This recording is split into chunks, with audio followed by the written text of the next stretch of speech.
Hello guys, this is Bhushan Gaikwad. Again आप सभी का स्वागत है फिर एक बार इस नए वीडियो लेक्चर में। और दोस्तों, इस वीडियो लेक्चर में हम बात करने वाले हैं केमिकल कोऑर्डिनेशन के बारे में। तो बेसिकली हमने देखा अभी तक नर्वस कोऑर्डिनेशन के बारे में कि किस तरीके से हमारा ब्रेन, स्पाइनल कॉर्ड, जो हमारा नर्वस सिस्टम है, वो हमारे बॉडी की एक्टिविटीज को रेगुलेट करता है, कंट्रोल करता है, कोऑर्डिनेट करता है। वैसे ही हमारे बॉडी में कुछ केमिकल्स भी सिक्रीट होते हैं। हर लिविंग सेल में या हर लिविंग ऑर्गेनिज्म में कुछ केमिकल्स सिक्रीट होते हैं, जिन केमिकल्स के वजह से उनके बॉडी के अंदर कोऑर्डिनेशन होता है, कम्युनिकेशन होता है। ठीक है, कुछ केमिकल्स कुछ ऑर्गन सिक्रीट करते हैं और ये केमिकल किसी दूसरे सेल्स को या ऑर्गन्स को अफेक्ट करते हैं या स्टिमुलेट करते हैं। ठीक है, तो उन्हीं के बारे में हम डिस्कस करेंगे। जैसे कि आप डेफिनेशन में देख रहे हो, chemical coordination that is the cells in the organism communicates with each other through the chemical signal. Cells और ऑर्गेनिज्म एक दूसरे के साथ कम्युनिकेट करते हैं, किसके मदद से? हम बोलते हैं केमिकल सिग्नल्स की मदद से। ठीक है, और इसको चार कैटेगरीज में डिवाइड किया है स्पेशली। तो पहला है ऑटोक्राइन सिग्नलिंग, जिसको हम बोलते हैं। ऑटोक्राइन सिग्नलिंग में हम क्या देखते हैं कि सेल जो है वो खुद ही का सिक्रीशन रिलीज करते हैं। तो सेल अपना जो सिक्रीशन रिलीज करते हैं, वो सिक्रीशन उसी सेल पे जाके एक्ट करता है, उसी सेल को स्टिमुलेट करता है। जैसे हम देखते हैं कभी हमारी बॉडी में इम्यून रिस्पॉन्स अगर शो होता है, कोई बाहर का एंटीजन या बाहर का कोई पैथोजन आता है बॉडी में, pathogen just like bacteria, virus, तो हमारे बॉडी के कुछ सेल है जैसे कि टी सेल्स एंड ऑल, तो ये क्या करते हैं बेसिकली साइटोकाइनिन, इंटरल्यूकिन सिक्रीट करते हैं, जो सेल वापस इन्हीं सेल के पास आके इंटरेक्ट करते हैं। ठीक है, इसके अलावा पैराक्राइन हम देखते हैं। पैराक्राइन सिग्नलिंग में क्या होता है? Cells releases secretion to stimulate neighbouring cell. तो ऐसे में ये जो सेल्स होते हैं ये किसी दूसरे सेल को स्टिमुलेट करते हैं, जैसे कि हम यहाँ पे देख रहे हैं पैराक्राइन में। तो यहाँ पे एक सेल अपना केमिकल सिक्रीशन रिलीज कर रहा है और ये केमिकल सिक्रीशन जो है वो दूसरे सेल को जाके, टारगेट सेल को जाके स्टिमुलेट कर रहा है। जैसे हम देखते हैं नर्व सेल में, हम देखते हैं कि नर्व सेल से जो भी इंपल्स होता है, सिग्नल होता है, वो ट्रांसफर होता है टू द मसल्स। ठीक है, transfer of nerve signal from nerve cell to muscles. तो नर्व सिग्नल का ट्रांसपोर्टेशन नर्व सेल से मसल्स में होता है और मसल स्टिमुलेट होती है, फिर मसल्स अपना इफेक्ट शो करती है। ठीक है, so that kind of signalling is called as paracrine signalling. इसमें एक और सिग्नलिंग हमको यहाँ पे दिखाई दे रही है, जिसको हम बोलते हैं that is gap junction signalling. तो दो सेल्स के बीच में जो गैप होती है, ठीक है, गैप जंक्शन होता है, उसमें से चीजें ट्रांसपोर्ट होती है from one cell to another cell. और ये ज्यादातर हमको प्लांट में देखने को मिलता है। प्लांट में एक गैप जंक्शन होता है दैट इज प्लाज्मोडेस्माटा, जिसके थ्रू केमिकल्स इधर से उधर जाते हैं और वो चीजों को स्टिमुलेट कर सकते हैं, सेल्स को स्टिमुलेट कर सकते हैं बेसिकली, जो कि हमको यहाँ पे नहीं दिख रहा है। ठीक है, सो ऑटोक्राइन एंड पैराक्राइन हमने समझ लिया। ऑटोक्राइन यानी सेल जो भी सिक्रीशन सिक्रीट करेगा, वो सिक्रीशन उसी सेल को स्टिमुलेट करेगा। दूसरा पैराक्राइन में हम देखते हैं कि एक सेल जो भी केमिकल सिक्रीट करेगा, वो किसी दूसरे सेल को, एडजेसेंट सेल को, आसपास के सेल को स्टिमुलेट करेगा। एंडोक्राइन सिग्नलिंग हमको यहाँ पे मेनली पढ़ना है इस चैप्टर में अभी। तो एंडोक्राइन सिग्नलिंग क्या होता है? Cell releases secretion to stimulate a distant cell. तो सेल यहाँ पे या कुछ ग्लैंड जो है अपना केमिकल सिक्रीशन सिक्रीट करते हैं। ये सिक्रीशन ब्लड में ट्रांसपोर्ट होता है डायरेक्टली, और ब्लड के थ्रू ये बॉडी के अलग अलग डिफरेंट पार्ट में जाके, बहुत दूर की जगह पे जाके किसी दूसरे ऑर्गन को स्टिमुलेट करता है। मतलब यहाँ पे अब सिग्नलिंग आसपास नहीं हो रहा है, काफी दूर हो रहा है। ठीक है, तो यहाँ पे हमने बोला है सेल का जो भी सिक्रीशन सिक्रीट करेगा, वो बहुत दूर के सेल को, डिस्टेंट सेल को स्टिमुलेट करेगा। अब आते हैं फेरोमोन्स के ऊपर। तो फेरोमोन्स भी केमिकल्स होते हैं जो ऑर्गेनिजम्स रिलीज करते हैं, मेनली एनिमल्स रिलीज करते हैं। ठीक है, तो एनिमल अपने जो भी फेरोमोन्स रिलीज करते हैं, केमिकल सिक्रीशन रिलीज करते हैं, वो किसी दूसरे ऑर्गेनिज्म को स्टिमुलेट करते हैं, दूसरे एनिमल को स्टिमुलेट करते हैं। जैसे डॉग्स हम देखते हैं कि यूरिनेट करते हैं रास्ते पे काफी बार। अगर आप अपने डॉग को कभी घुमाने ले जाते हो तो वो रास्ते पे काफी बार यूरिनेट करते हुए जाता है। उससे वो क्या डिफाइन करता है कि वो अपनी टेरिटरी को डिफाइन करता है, वो अपना एरिया बताता है दूसरे डॉग्स को कि भाई ये एरिया में एक डॉग ऑलरेडी अवेलेबल है। ठीक है, इसके अलावा जब उनको रिप्रोडक्शन करना होता है तो ऐसे टाइम पे ये फेरोमोन्स जो है वो उनके पार्टनर को स्टिमुलेट करते हैं। ठीक है, उनको एक दूसरे की तरफ अट्रैक्ट करते हैं। तो दीज आर द केमिकल्स जो दूसरे ऑर्गेनिज्म को, एक एनिमल ये केमिकल रिलीज करता है और दूसरा एनिमल उससे अट्रैक्ट होता है। ठीक है, तो इस तरीके से दो एनिमल्स के बीच में जो केमिकल सिग्नलिंग होता है, उसको हम बोलते हैं कि वो फेरोमोन्स के जरिए होता है। ठीक है, नेक्स्ट हम बात करते हैं कि अब हायर एनिमल्स की अगर हम बात करते हैं, ये जो हम देख रहे हैं दैट इज लास्ट फेरोमोन्स के थ्रू हम देखते हैं एंडोक्राइन सिग्नलिंग यहाँ पे दिया है। एंडोक्राइन सिग्नलिंग में हम क्या देखते हैं कि एक ऑर्गेनिज्म यहाँ पे, एक ग्लैंड या एक ऑर्गन जो है हमारा सिक्रीशन सिक्रीट कर रहा है और ये बहुत दूर के किसी ऑर्गन, दूसरे किसी ग्लैंड पे जाके स्टिमुलेट कर रहा है। यहाँ पे फेरोमोन्स के बारे में नहीं दिया गया है, ये जो डायग्राम है इसमें फेरोमोन्स के बारे में नहीं दिया गया है। इसके अलावा यहाँ पे गैप जंक्शन सिग्नलिंग दिया गया है, जो यहाँ पे नहीं दिया गया। तो एक्चुअली हमने पांचों के पांचों हमने डिस्कस कर लिया, ऐसा समझ लेते हैं। तो ऑटोक्राइन, पैरोक्राइन, इसके अलावा एंडोक्राइन, फेरोमोन्स और गैप जंक्शन सिग्नलिंग हमने डिस्कस किया, ठीक है। नेक्स्ट हम देखते हैं हायर एनिमल्स की। अगर हम बात करते हैं हायर एनिमल्स में नर्वस सिस्टम से कंट्रोल कोऑर्डिनेशन तो होता ही है, बट हायर एनिमल में क्योंकि बॉडी ज़्यादा कॉम्प्लेक्स होती है तो यहाँ पे कुछ केमिकल्स की रिक्वायरमेंट भी होती है जो बॉडी को कंट्रोल कोऑर्डिनेट करने में हेल्प करती है, केमिकल सिग्नलिंग प्रोवाइड करने में हेल्प करती है।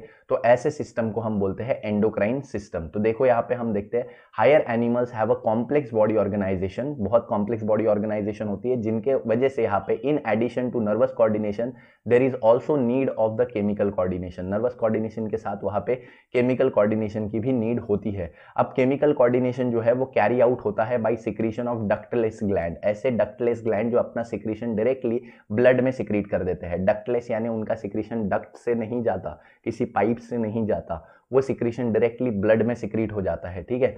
This chemical coordination system is called as endocrine system. ऐसे केमिकल कोऑर्डिनेशन सिस्टम को एंडोक्राइन सिस्टम बोलते हैं। तो जितने भी कॉम्प्लेक्स ऑर्गेनिज्म होते हैं उनमें नर्वस सिस्टम के साथ साथ एंडोक्राइन सिस्टम भी हमको देखने को मिलता है, जिनके वजह से हम देखते हैं कि उनके बॉडी में बहुत सारे फंक्शंस जो है वो रेगुलेट होते हैं। आगे में हम इसको डिटेल में डिस्कस करने वाले हैं। तो अभी हम देखते हैं यहाँ पे एंडोक्राइन सिस्टम के बारे में थोड़ा डिटेल में। तो जैसे हम देखते हैं एंडोक्राइन सिस्टम जो है बॉडी को कंट्रोल करता है, बेसिकली बॉडी एक्टिविटीज को कंट्रोल करता है by means of chemical messenger, और जिसको बोला जाता है हार्मोन्स। तो यहाँ पे हमारी बॉडी में कुछ केमिकल मैसेंजर ये एंडोक्राइन ग्लैंड सिक्रीट करते हैं, जिसको हम मैसेंजर्स बोलते हैं, और ये मैसेंजर्स हमारे बॉडी की एक्टिविटीज को रेगुलेट करते हैं, जिसको हार्मोन बोला जाता है बेसिकली, ठीक है। Hormones are release directly into the blood. तो डायरेक्टली हार्मोन्स जो है वो ब्लड में रिलीज होते हैं, ठीक है, और हार्मोन जो है पूरे बॉडी में कैरी आउट होते हैं बाय द ब्लड, ठीक है। और साथ ही में हम देखते हैं वो अपने टारगेट ऑर्गन को जो है स्टिमुलेट करते हैं। जो भी टारगेट ऑर्गन होगा, जैसे फॉर एग्जांपल हमारा यहाँ पे एक ग्लैंड होता है that is pituitary gland. Pituitary gland कुछ हार्मोन सिक्रीट करता है, इसको एंडोक्राइन ग्लैंड बोलते हैं क्योंकि ये अपना सिक्रीशन डायरेक्टली ब्लड में सिक्रीट करता है, ठीक है। तो ये एंडोक्राइन ग्लैंड अपना सिक्रीशन ब्लड में सिक्रीट करेगा, और ये सिक्रीशन अब अलग अलग ऑर्गन्स के तरफ जाएगा। फॉर एग्जांपल गोनैड्स में जाएगा, फॉर एग्जांपल एड्रिनल ग्लैंड में जाएगा, फॉर एग्जांपल थायराइड ग्लैंड में जाएगा। तो वो इन ग्लैंड्स को स्टिमुलेट करेगा। तो टारगेट ग्लैंड को वो स्टिमुलेट करता है hormone to secrete their secretion. जैसे थायराइड को अगर ये स्टिमुलेट करेगा तो थायराइड में क्या सिक्रीट होगा, थायरॉक्सिन हार्मोन, ठीक है। और थायरॉक्सिन हार्मोन हमारा बेसल मेटाबॉलिक रेट कंट्रोल करता है, बीएमआर, ठीक है। तो बेसिकली सारे ऑर्गन्स का फंक्शनिंग एंडोक्राइन ग्लैंड्स के मदद से हम देखते हैं कि हो सकता है, ठीक है। सो एंडोक्राइन ग्लैंड हम देखते हैं कंट्रोल करता है सारी एक्टिविटीज को by means of chemical structure, chemical messengers, जिनको हम बोलते हैं हार्मोन्स। और हार्मोन्स ब्लड के थ्रू कैरी होते हैं पूरे बॉडी में, टारगेट ऑर्गन को या टारगेट सेल को अफेक्ट करते हैं, स्टिमुलेट करते हैं, जिससे वो अपना एक स्पेसिफिक एक्टिविटी कैरी फॉरवर्ड कर सकता है, या एक स्पेसिफिक ग्रोथ का फंक्शन या डेवलपमेंट का फंक्शन कैरी आउट हो सकता है, ठीक है। नेक्स्ट हम बात करते हैं केमिकल नेचर ऑफ हार्मोन्स के बारे में कि हार्मोन्स कितने टाइप के होते हैं।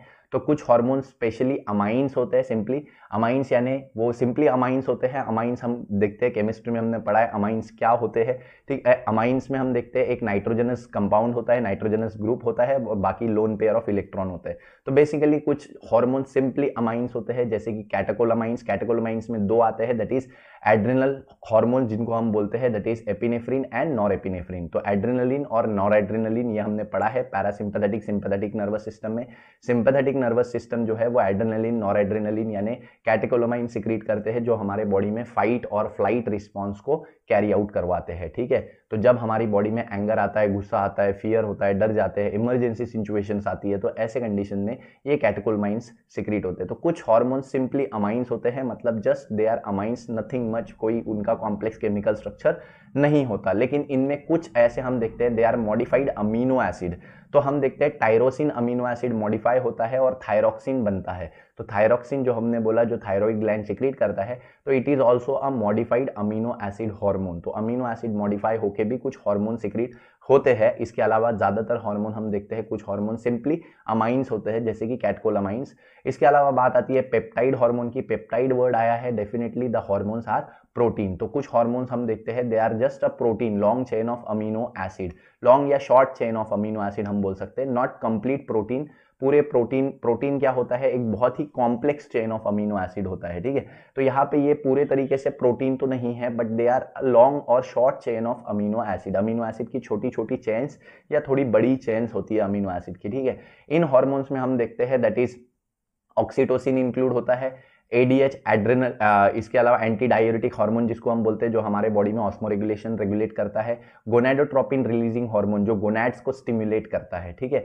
तो ये कुछ पेप्टाइड हार्मोन्स है जो कि पूरे तरीके से प्रोटीन तो नहीं है, बट दे आर लॉन्ग और short chain of amino acid, basically they are a kind of protein, ठीक है।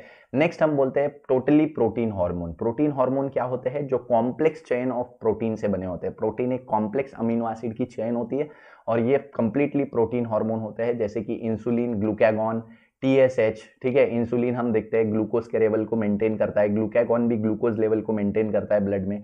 TSH थायराइड स्टिमुलेटिंग हार्मोन जो थायराइड ग्लैंड को स्टिमुलेट करता है। FSH फॉलिकल स्टिमुलेटिंग हार्मोन जो कि हमारे गोनाड्स में जाके फॉलिकल को स्टिमुलेट करता है ग्रो करने में। फॉलिकल्स यानी प्राइमरी oocyte, सेकेंडरी oocyte, ठीक है। ये इसके अलावा आगे आते हैं ल्यूटिनाइजिंग हार्मोन जो ओव्यूलेशन कॉज कराता है फीमेल में, ठीक है, मेंस्ट्रुअल साइकिल के टाइम पे, ठीक है। इसके अलावा ग्रोथ हार्मोन जिसकी वजह से ग्रोथ होती है पर्सन की। रिलैक्सिंग हार्मोन जो कि हम देखते हैं पार्चुरेशन यानी डिलीवरी के टाइम पे बॉडी को रिलैक्स करने में या मसल्स को रिलैक्स करने में हेल्प करता है। तो ये सारे हार्मोन जो है these are the protein hormones जो कि प्रोटीन से बने हुए हैं। नेक्स्ट हम देखते हैं फैटी एसिड डेरिवेटिव। तो कुछ ऐसे हार्मोन्स होते हैं जो कि फैटी एसिड से बने होते हैं, फैटी एसिड के डेरिवेटिव्स होते हैं, जैसे कि प्रोस्टाग्लैंडिन। प्रोस्टाग्लैंडिन का काम हमने देखा है पार्चुरेशन के टाइम पे। प्रोस्टाग्लैंडिन मसल में कॉन्ट्रैक्शन करवाता है, यूटेराइन मसल में, जिसके वजह से पार्चुरेशन बहुत इजी हो जाता है, ठीक है। इसके अलावा स्टेरॉइड हार्मोन हम देखते हैं। Steroid hormone are basically the fatty derivatives. तो फैट्स के डेरिवेटिव्स होते हैं स्टेरॉइड हार्मोन, जिसमें बेसिकली हम देखते हैं कि ये कोलेस्ट्रॉल से बनते हैं, ठीक है। So these hormones are the lipid soluble. Basically ये लिपिड लेयर यानी हम देखते हैं प्लाज्मा मेम्ब्रेन से बहुत इजीली पास हो सकते हैं, तो लिपिड सॉल्यूबल हार्मोन होते हैं ये, ठीक है। कोलेस्ट्रॉल से ये बने होते हैं जनरली स्टेरॉइड हार्मोन जो है। तो इसमें आते हैं मेनली टेस्टोस्टेरोन और ईस्ट्रोजन। तो ईस्ट्रोजन ये फीमेल हार्मोन है जो female secondary sexual character develop करने में हेल्प करता है। साथ ही में फीमेल्स में हम देखते हैं ये ओवेरियन साइकिल यानी मेंस्ट्रुअल साइकिल को भी कंट्रोल करता है, ठीक है। इसके अलावा टेस्टोस्टेरोन मेल में मेल कैरेक्टर शो करने में हेल्प करता है, मस्कुलर डेवलपमेंट, मुस्टेक, बियर्ड, ठीक है, फेशियल हेयर ग्रोथ, ठीक है। इसके अलावा लो पिच ऑफ वॉइस। तो ये सारे जो है मेल कैरेक्टर को कंट्रोल करने के लिए टेस्टोस्टेरोन रिस्पॉन्सिबल होता है। साथ ही में स्पर्म डेवलपमेंट, स्पर्म प्रोडक्शन के लिए रिस्पॉन्सिबल होता है। इसके अलावा अल्डोस्टेरोन, अल्डोस्टेरोन भी हम देखते हैं ये भी एड्रेनल ग्लैंड में ही सीक्रेट होता है और ये हार्मोन हमारे बॉडी में सोडियम का कॉन्सेंट्रेशन मेंटेन करने में हेल्प करता है। तो बेसिकली ये कुछ ऐसे हार्मोन हैं जिनको हम स्टेरॉइड हार्मोन बोलते हैं और ये हमारे बॉडी में बहुत इंपॉर्टेंट फंक्शंस को रेगुलेट करते हैं। नेक्स्ट हम बात करते हैं इसमें, ये जो है हम देखते हैं दूसरा एक हार्मोन है यहाँ पे, that is gas hormone. Gas hormone हमारी बॉडी में नाइट्रिक ऑक्साइड, ऑलमोस्ट सारे सेल्स जो है ब्लड कैपिलरी के नाइट्रिक ऑक्साइड सिक्रीट करते हैं और ये वैसोडाइलेटर का काम करता है, यानी ब्लड कैपिलरी को, वेसल्स को डायलेट कर देता है, बड़ा कर देता है। ये जो ब्लड कैपिलरी का ल्यूमन होता है उसको ये बड़ा कर देता है, डायलेट कर देता है, जिससे ब्लड फ्लो जो है वो इंक्रीज हो जाता है और वहाँ पे हम देखते हैं ब्लड प्रेशर लो हो जाता है। जब ब्लड प्रेशर बढ़ने लगता है तो हमारे बॉडी में ब्लड कैपिलरीज में वैसोडाइलेटर यानी नाइट्रिक ऑक्साइड सिक्रीट होता है, जिसकी वजह से ब्लड वेसल जो पहले छोटा था वो अब वाइड हो जाता है, ब्लड फ्लो बढ़ता है और ब्लड प्रेशर कम होता है, ठीक है। तो ये सारे हार्मोन्स हमने देख लिए, इनके टाइप्स देख लिए कि किन किन चीज़ों से हार्मोन बने हुए हैं। तो बेसिकली हमने देखा कुछ और हार्मोन जो है, केमिकल मैसेंजर जो है, ये सारे हार्मोन कहाँ कौन सिक्रीट कर रहा है? एंडोक्राइन ग्लैंड सिक्रीट कर रहे हैं, ठीक है। जो अपने हार्मोन जो अपने केमिकल डायरेक्टली कहाँ सिक्रीट करेंगे? ब्लड में, ठीक है। तो इनमें से कुछ हार्मोन हमने देखा सिंपली अमाइंस होते हैं, ठीक है। कुछ मॉडिफाइड अमीनो एसिड्स होते हैं, आपको याद होना चाहिए एमएसटी सीईटी के पॉइंट ऑफ व्यू से ये क्वेश्चन पूछे जाएंगे।